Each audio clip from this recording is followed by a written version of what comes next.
to learn why I, as a dietitian and counselor of intuitive eating for dancers, like to encourage that we not avoid the behavior of emotional eating, but rather reclaim what it means to be an emotional eater. I'm Rachel Fine, registered dietitian nutritionist and founder of To The Point Nutrition. A dancer's performance is a direct result of hard work and motivation. So where does food fit into this? There's a lot of myths and a ton of antiquated ideals, and I'm here to dispel those. Hey dancers, welcome back. I'm Rachel Fine, registered dietitian nutritionist and expert of all things dancer health and wellness. Today we're going to be talking about quite a large overarching topic that, in my opinion, has a lot of misconceptions around it, and that's emotional eating. So raise your hand if you've ever felt like you've eaten emotionally in the construct of how diet and wellness culture love to identify this behavior. So what I mean by that is when we think about emotional eating, we're often thinking about eating out of maybe stress or sadness and perhaps eating a quote-unquote more indulgent food, let's just say something like ice cream or desserts, doing so in a bit of a more mindless way, perhaps not necessarily listening to fullness cues, and maybe even eating to a point of physical discomfort. So this is quite often the way that diet and wellness culture like to label emotional eating. But in today's video, you're going to learn why I, as a dietitian and counselor of intuitive eating for dancers, like to encourage that we not avoid the behavior of emotional eating, but rather reclaim what it means to be an emotional eater. So let's get into it. So in the construct of how diet and wellness culture identify emotional eating, why might dancers be more prone to these types of behaviors around food? First and foremost, when we talk about turning to food in the realm of emotional eating, we can refer to two different types of behaviors. There could be either the use of food as a coping mechanism, so perhaps this means eating certain foods, like I said earlier, in a more mindless type of way, but it can also mean turning to food in a more restrictive manner, so either using food or using food restriction in order to navigate what I consider to be heightened emotional triggers. Heightened emotional triggers are a variety of different types of emotions that we as humans experience on any given day. Now, when they're heightened, it essentially means that we need some coping mechanisms in order to navigate through them. And so often, dancers will either turn to food or the behaviors of eating, or food restriction, the behaviors of limiting their food intake in order to navigate through. So first, let's talk about what these heightened emotional triggers might be. So often we hear these identified as either being like positive emotional triggers or negative emotional triggers.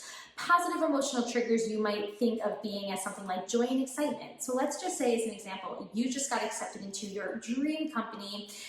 No matter your hunger cues, no matter your fullness cues, you are wanting to go out and celebrate with friends. Pretty normal human experience. And then we've got some of the quote-unquote negative emotional triggers. These might be feelings of stress, anxiety, nervousness, sadness, depression. But here's the thing.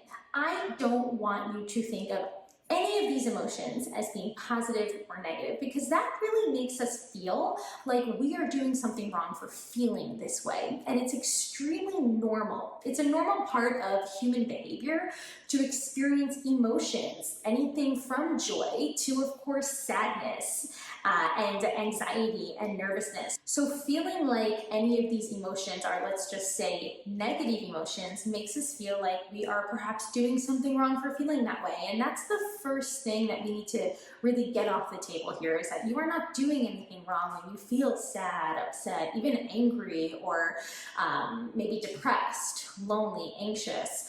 So first things first, understand that all of these emotions are part of the normal human experience. Now, if you're a dancer who is either utilizing food or utilizing food restriction to navigate through these emotions, this is what we're now going to talk about, how we can choose behaviors that are perhaps going to help us and rather not hinder us when it comes to navigating through these heightened emotions. So why might dancers be more prone to utilizing food or utilizing food restriction to navigate through these instances? Well, a lot of it boils down to control. So much of a dancer's short-term and long-term success in the studio can very much feel out of their immediate control. So think about it.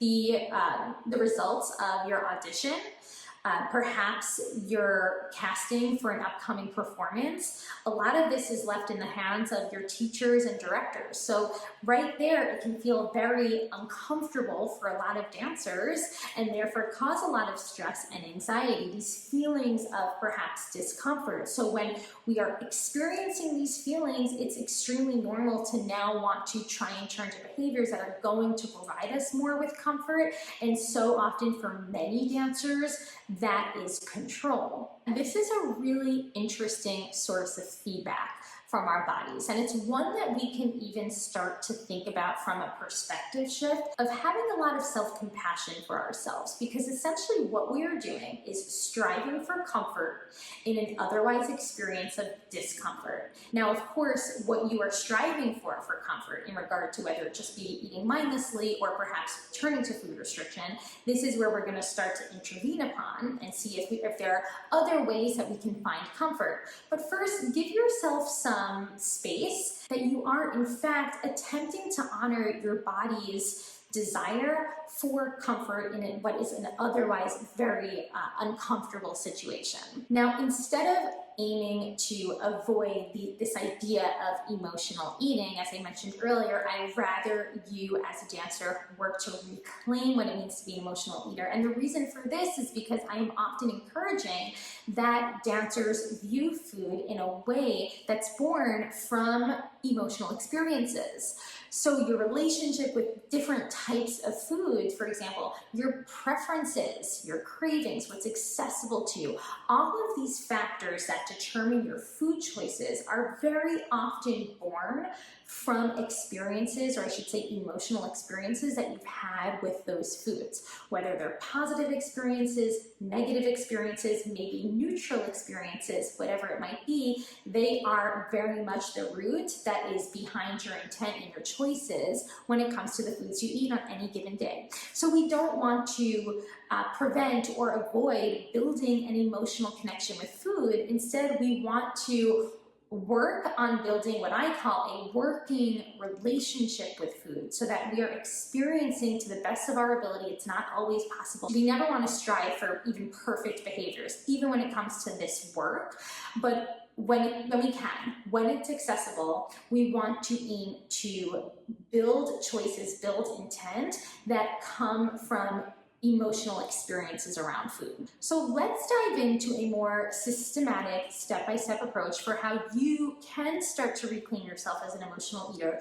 One that is going to help you build, as I mentioned, that working relationship with food, rather than, let's say, turning to food as your only way to cope through those heightened emotional triggers, or of course, turning to food restriction in a way to seek control in what often can feel very out of control around you. First things first, I want you to identify emotional hunger. Start to think about your physical hunger cues and your emotional hunger cues. Physical hunger cues, these are pretty apparent, but might not necessarily be so apparent for a lot of dancers that are coming from a history of food restriction. Anything from a grumbling tummy to a headache to lightheadedness can be examples of physical hunger.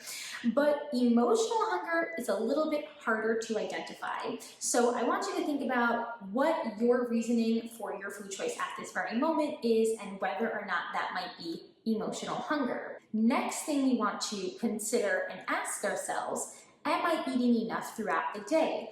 Very often, if not most often, a lot of the dancers who I work with who feel or identify themselves as emotional eaters in the context of diet and wellness culture, so in that often negative connotation around emotional eating, most often these dancers are not only turning to food in times of emotional distress, but they're also coming from a period of restriction. So this restriction can be a physical restriction, like not eating enough calories throughout your day or week, or this can be a mental restriction, for example, clean eating lifestyles or extreme food rules. whatever it might be, that source of restriction is going to exacerbate your use of food when you are navigating through those emotional triggers. And the thing is, when we again shift our perspective and take a more compassionate approach, what we begin to realize is that our bodies are attempting to biologically make up for what it needs, calories, or perhaps psychologically make up for what it thinks it might not be getting in the future. So we often call this like the Last Supper mindset, where you are essentially trying to get it all in now because starting tomorrow, you're not going to let yourself eat it again. So these are a lot of behaviors that we want to start to detangle in regard to our relationship with food, and so often it does stem from making sure we're eating enough throughout the day, making sure that we're also eating regularly, consistently, multiple meals and snacks throughout your day, just to ensure that when it comes to those heightened emotional triggers, you're not first getting there with a baseline of low fuel intake. Because if that's the case, not only will you be attempting to navigate through those emotions, but you're also going to be making up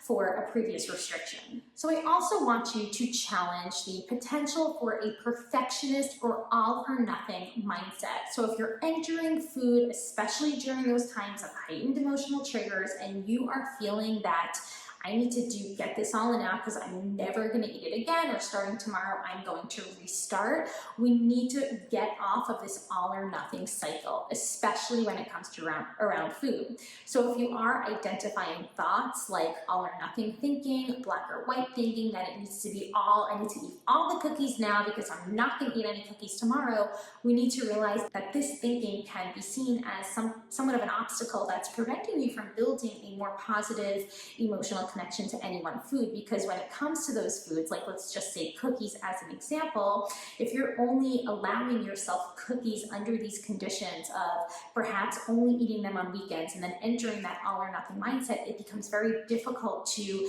develop a working relationship with a food like cookies, where you're telling yourself, you know what, I can enjoy these tomorrow, I can enjoy these the next day, and so on, when they're available to me, when they're accessible to me, and therefore I don't need to enter this Last Supper mindset of where I need to get them all in now. So that's the work of really starting to build a more positive emotional experience with certain foods.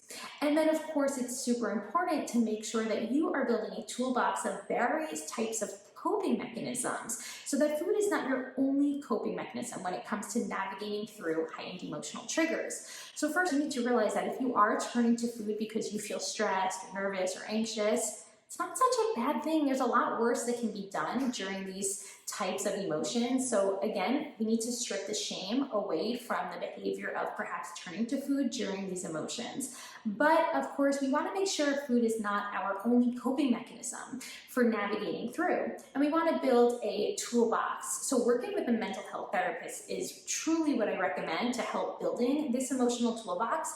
But just a few examples, anything like reading a book, listening to music, taking a walk, maybe taking a dance class, all examples of other activities, experiences that can help you to build other behaviors to navigate through stressful times. Another one I also like to add in for dancers is something like knitting, using your hands, and then of course making something that you can then utilize in the studio can be something that's not only helpful but feel a bit more rewarding to you. So to summarize, we are not avoiding the behavior of emotional eating. Instead, we want to reclaim ourselves as emotional eaters in the aspect of rebuilding what I call a working relationship with food, allowing ourselves experiences around food that are built from emotions, whether positive, negative, or neutral, and making sure that when it comes to navigating through heightened emotional triggers, that food is not our only coping mechanism to navigate through, that we are building a toolbox of